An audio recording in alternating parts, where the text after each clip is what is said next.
Quando a gente vai escrever um projeto que tem edital, eu coloquei aqui uma estrutura básica, que em geral a gente tem que escrever, e acho que todos nós que tivemos que escrever algum projeto na vida para captar recursos, essa é um pouco a estrutura básica do que está colocado para escrever um projeto. Ele tem essa estrutura: justificativa, objetivo, atividades, cronograma e orçamento. Pensando aqui esse elemento básico de como é que a gente elabora um projeto, como é que a gente escreve um projeto. E a fase de elaboração do projeto é essa fase que eu falei lá no começo de planejamento, é quando a gente começa a planejar e entender o que a gente vai fazer. Em geral, quando a gente olha ali justificativa, ele está perguntando para a gente por que eu estou fazendo esse projeto. Qual é o motivo? O que me levou a isso? Por que esse projeto é importante? O que eu vou alcançar com isso? Que contexto ele está colocado nesse projeto que eu preciso daquele recurso para fazer essa execução?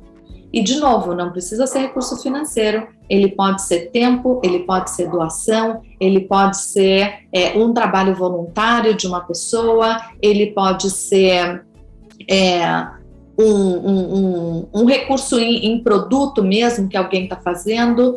Sempre, se a gente pensar o porquê que a gente precisa daquele recurso, eu acho que é uma boa forma da gente vender a nossa ideia.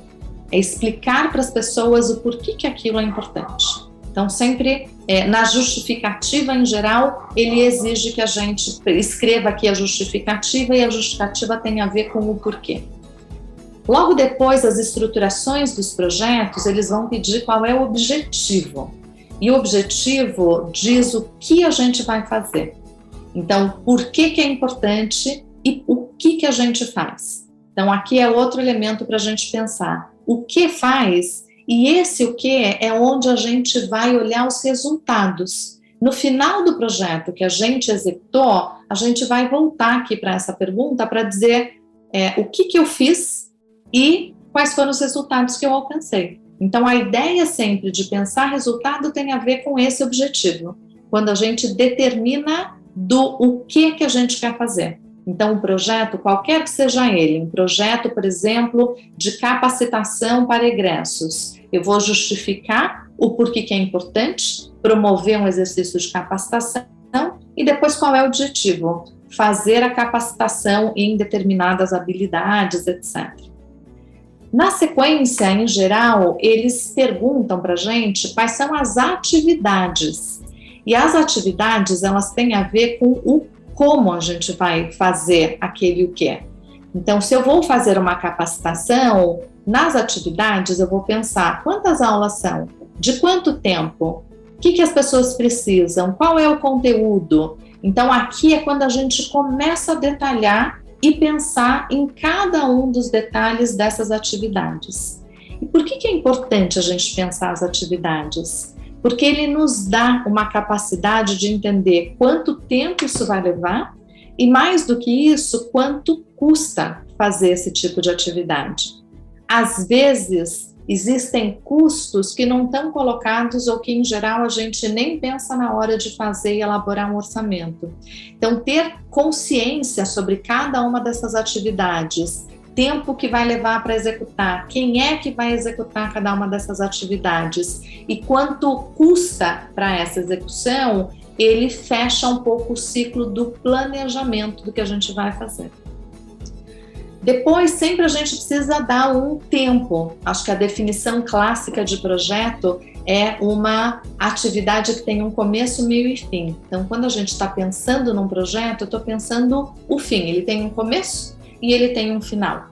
Diferente quando eu estou pensando de financiamento institucional, que é para uma organização, ela sempre vai acontecer. Mas para um projeto, eu vou ter sempre um começo e vou ter um fim, e é nesse fim que eu vou olhar aqueles resultados. Então, entender quanto tempo a gente vai precisar para fazer cada uma dessas atividades, eles são muito importantes para a gente conseguir fazer, e aí planejar, a gente antecipar para conseguir executar de uma maneira adequada.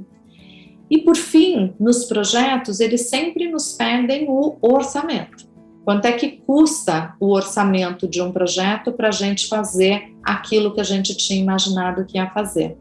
E aqui é importante a gente ter detalhadas atividades para eu conseguir custear e precificar direito o nosso projeto.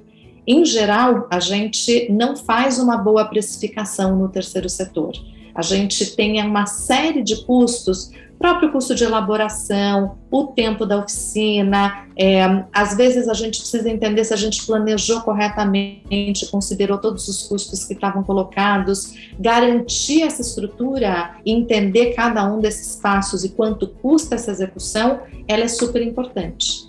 Lembrando que ao fazer a execução não é só o projeto, tem toda a parte ali de controle do que a gente estava dizendo, que é o controle também da própria prestação de contas. Então é importante a gente entender quanto tempo a prestação de contas vai levar e como é que a gente vai fazendo essa documentação, porque isso também é o que garante a sustentabilidade. A minha experiência com os financiadores são experiências que dizem que a gente precisa contar para ele, olha, eu peguei o seu recurso para fazer tal coisa esperando um resultado determinado e quando eu termino de fazer isso, eu preciso voltar lá e contar para ele o que eu fiz. Eu usei dessa forma, eu usei com o recurso com responsabilidade, eu cheguei nesse resultado, foi assim que aconteceu, ter registrado como cada um passou pelas atividades, também para garantir o processo e a prestação de contas. Então, a execução das atividades do projeto, ele também exige um processo de registro permanente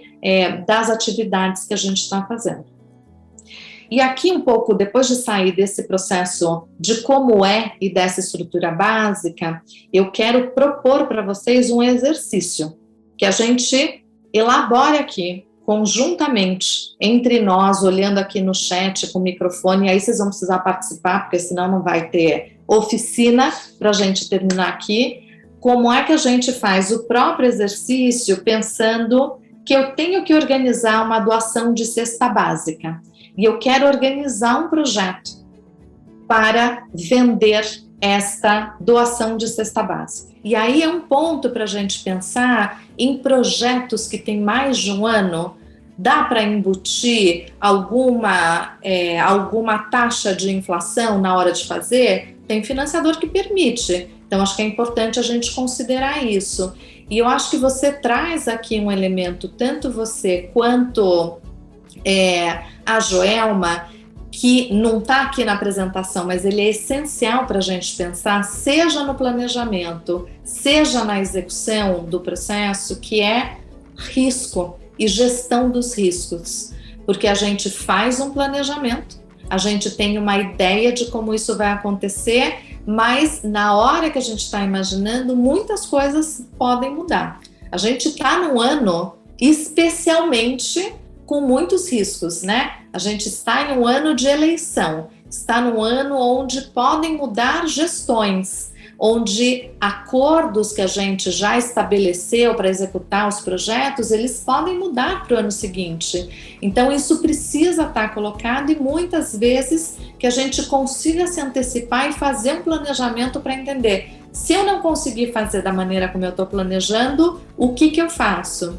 E a Regina tem razão que manter tudo isso registrado e a comunicação constante com o doador é absolutamente fundamental. Primeiro, para ele não achar que depois foi enganado, não fez o que a gente estava colocando, ou se por exemplo, com recursos governamentais que você tem pouca flexibilidade, não pode usar de uma outra maneira, a gente precisa ter muita clareza daquele recurso que a gente recebeu, como é que ele pode ser executado. Porque tem financiador que permite que a gente faça isso com outro formato. Tem financiador que não permite. Então, pensar na hora do planejamento que tipo de risco está associado também é muito importante na hora da gente pensar essa proposta de execução. Então, acho que a gente já foi falando aqui também desse elemento de risco que é super importante. E aí a gente olha orçamento, a gente já foi falando aqui, por exemplo, no caso da cesta básica, e quando a gente está pensando, no caso da Joelma, uma coisa é a gente entrar numa unidade atividade que você vai fazer a atividade um curso continuado. Quando você vai fazer uma oficina que é mais rotativa, é mais pontual, tem outros elementos e eventualmente pode incorrer em alguns custos que não estavam previstos inicialmente. O primeiro seria executar a atividade dentro da unidade. Quando você não executa mais dentro da unidade, você tem o espaço físico para fazer a atividade ou não tem? Ele pode ser no espaço aberto ou você vai precisar locar um espaço. E se você não puder e não tiver recurso para alocar, lembra que a gente falou, a gestão de recursos ela também tem a ver com recursos não monetários, não financeiros. Alguém te empresta esse espaço, ele precisa entrar na sua contabilidade, porque senão você não consegue executar isso. Então, essas dimensões todas, elas fazem parte da gestão do projeto durante a execução. Então, uma parte é quando a gente pensa e planeja, a outra parte é como é que a gente vai lidando com o cotidiano e com as mudanças que elas vão acontecendo. Importante sempre ter responsabilidade na tomada de decisão do que a gente está fazendo e dar a transparência necessária para o financiador, porque em geral a gente está executando recursos de terceiros. Então a transparência com o registro ela é absolutamente fundamental. E a outra questão que eu observei, enfim, a minha experiência de gestão aqui no terceiro setor, que a gente nem sempre se dá conta, mas eu queria chamar a atenção aqui para a gente pensar o tempo quando a gente pensa a gestão. E o que eu quero dizer com isso? Quando a gente está imaginando, acho que o caso que o Leandro trazia no começo, a gente imaginou que ia comprar, e na hora que recebeu não dava para comprar, e aí isso atrasou. Quando atrasa um projeto, significa que a sua parte de recursos humanos, ela estende o prazo, porque você achou que você ia fazer em um mês e isso levou 3 meses. Então, toda vez que a gente atrasa um projeto, ele tem um impacto direto em custo. Ele pode ser no custo indireto, mas ele tem um impacto em custo. Porque você manteve as pessoas alocadas ou você demorou para fazer aquela execução. Então, às vezes, a gente fala, não, mas atrasou um pouco. Lembrando, toda vez que a gente atrasa um projeto, ele tem um impacto no custo. Pode ser que não seja no custo financeiro, mas é no custo de tempo, porque você imaginou que ia fazer isso num espaço muito menor e, portanto, ao continuar fazendo aquele projeto, você não libera suas horas para fazer outro projeto. Então, ele tem um impacto e é importante a gente fazer no processo de gestão uma gestão de prazo do que a gente tinha imaginado. E por isso que é importante pensar que um projeto ele tem um começo, meio e fim. E como é que a gente estrutura e garante esse fim, porque cada vez que a gente atrasa um mês, todo o nosso custo fixo da manutenção daquele projeto ele aumenta e ele cai no encargo de um mês a mais dentro do nosso orçamento de projeto. E nem sempre a gente considera isso como um custo, porque muitas vezes a gente só faz os custos do projeto imaginando que são aqueles custos extras, o que eu vou comprar, o que eu vou contratar. E as horas da organização que tem que fazer a gestão, a manutenção, as atividades, ele acaba ficando esquecido. Ele acaba ficando perdido. E esse é um custo super importante. Então, pensar que, ao pensar um projeto, uma atividade para acontecer num determinado período de tempo, ele deveria acontecer naquele período de tempo, porque senão a gente vai acarretando custos e vai acarretando um pouco essa estrutura do que a gente estava falando. Então, acho que é super importante.